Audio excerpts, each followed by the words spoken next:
Crazy game! Walang superstar, walang primary option, walang safety net. Pero ang Golden State Warriors, dinomina ang Memphis Grizzlies. Final score, 133-112.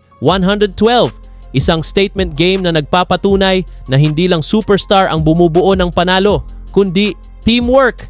Unang quarter pa lang, ramdam mo na agad ang energy ng Warriors. Walang hesitation, walang takot, parang may gustong patunayan. Ball movement, solid. Defense, active hands. Transition, mabilis. Hindi sila nakaasa sa isolation plays.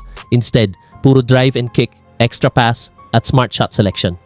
Ang pinaka-impressive dito, 8 players ang nag-double figures. Ibig sabihin, hindi predictable ang offense nila. Kahit sino pwedeng pumutok. Unahin natin si Brandon Podziemski.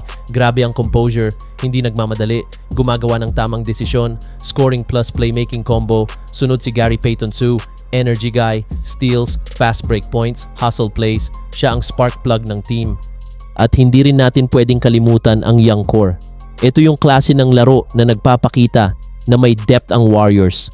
Habang ang Memphis, kahit may magandang scoring performance mula kay Gigi Jackson, hindi nila kinaya ang balanced attack ng Warriors. Bakit sila nanalo? One team basketball, hindi sila nakaasa sa isang tao. Lahat involved, lahat gumagalaw. 2 defensive pressure, pinahirapan nila ang ball handlers ng Memphis. Maraming turnovers na na-convert into points. 3, mas malalim ang bench. Ito yung advantage kapag well-coached ang system. Kahit sino ilagay mo, alam ang role.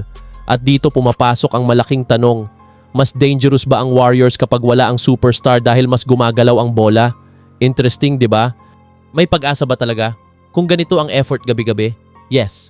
Pero consistency ang susi. Ang tanong, kaya ba nila gawin to laban sa top contenders? O one-game explosion lang to?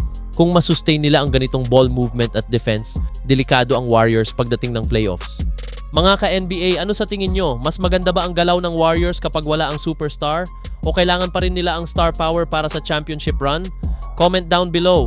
Like, share at subscribe para sa mas solid na NBA analysis. Peace out!